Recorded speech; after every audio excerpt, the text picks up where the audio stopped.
जिस प्रकार से 9/11 का हमला ये ट्विन टावर्स पर किया गया, ये बताने के लिए कि अमेरिका का माइट,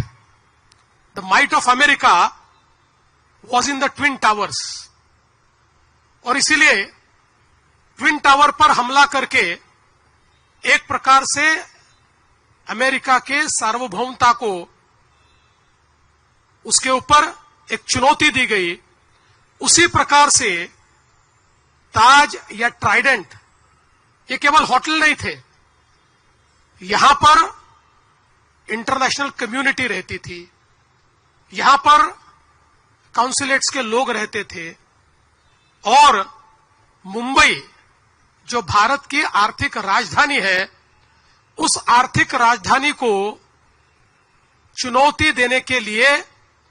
एक एक टारगेट इस प्रकार से चुना गया था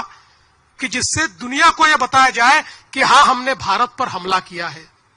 यह हमला मुंबई पर नहीं था, यह होटल पर नहीं था, यह हमला भारत की सार्वभौमता पर था। यह हमला एक हमको चुनौती थी। उस समय इस हमले के बाद अगर उस चुनौती को हम समझ लेते और शायद उस समय ऑपरेशन सिंदूर जैसी हिम्मत हम दिखाते, तो आज हमारे ऊपर हमला करने की हिम्मत कोई नहीं करता। लेकिन उस समय हम लोगों ने वो हिम्मत नहीं दिखाई, पर पहलगाम में जब हमारे बहनों का सिंदूर पोंछने की नापाक कोशिश की गई, तो उसके बाद जिस प्रकार से प्रधानमंत्री जी ने बहुत स्पष्ट शब्दों से कहा कि टेरर और टॉक्स ये साथ में नहीं हो सकते, और हमारी सेना को एक प्रकार से खुली छूट दी, तो भारत की सेना ने पाकिस्तान के अंदर घुसकर सारे के सारे टारगेट समाप्त कर दिए। पाकिस्तान कुछ नहीं कर पाया, और एक प्रकार से ऑपरेशन सिंदूर के माध्यम से भारत की ताकत, भारत की क्षमता ये दुनिया ने देखी, और आज दुनिया ये मानती है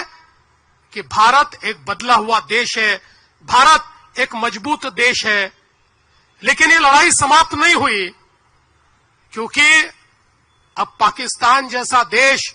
ये जानता है कि सीधी लड़ाई में भारत को हम पराजित नहीं कर सकते। इसलिए एक छद्म युद्ध, एक सूडो इस प्रकार का युद्ध हमारे साथ लड़ने की कोशिश करता है, और फिर दिल्ली के बम विस्फोट जैसा एक विस्फोट करके फिर एक बार अपने प्रेजेंस को दिखाने का प्रयास वो करते हैं। लेकिन मुझे खुशी है कि आज बदला हुआ भारत है, जिस भारत ने पहले ही इन चीजों को भांपकर जिस प्रकार से ऑपरेशन किए और 3000 किलोग्राम आरडीएक्स को जब्त किया, वरना इनके इरादे तो भारत के हर कोने में इसी प्रकार से बम विस्फोट करने के थे, और मुंबई सहित कई हमारे देश के शहर इनके टारगेट पर थे। लेकिन जब भारत की हमारी एजेंसीज ने इसको भांप लिया और उन पर सीधे हमला बोला, तो दिल्ली में उन्होंने एक विस्फोट करके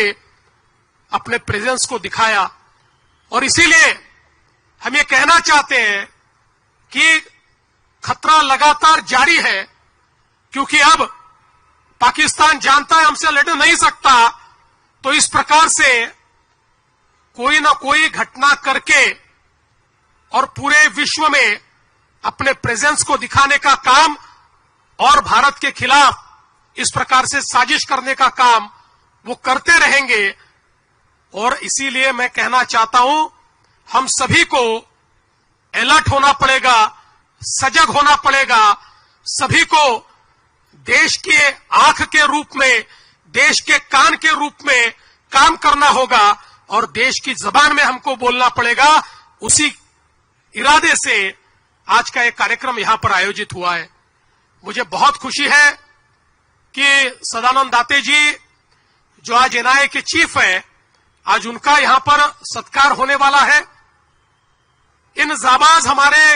नायकों ने उस समय जो लड़ाई लड़ी, हमारे करकरे जी, कामटे जी, सारस्कर जी और तुकाराम ओंबळे जैसे एक हमारे जवान कि जिन्होंने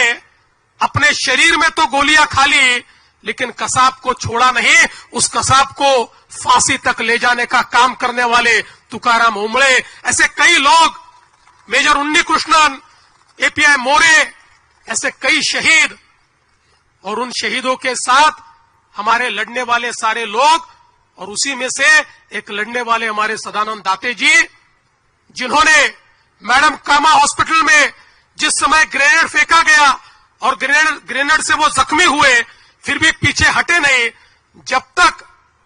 वहां पर आतंकवादियों का खात्मा हुआ नहीं, वो जमे रहे और आतंकवादियों का खात्मा किया। ऐसे हमारे दाते जी का आज यहां पर स्वागत और सत्कार करते हुए हमें बहुत खुशी है। और उसी के साथ साथ जैसे शांति के लिए लड़ना भी जरूरी है, वैसे ही शांति के लिए हम समाज में सकारात्मकता तैयार करें, ये भी बहुत जरूरी है। और उसी सकारात्मकता को तैयार करने वाली श्रीमती नीता अंबानी, जो एक प्रकार से पीस एम्बेसडर के रूप में काम करती है, उनका भी आज यहां पर सत्कार हो रहा है। हमारे युवाओं को कल्चर और स्पोर्ट्स के माध्यम से एक सकारात्मक दिशा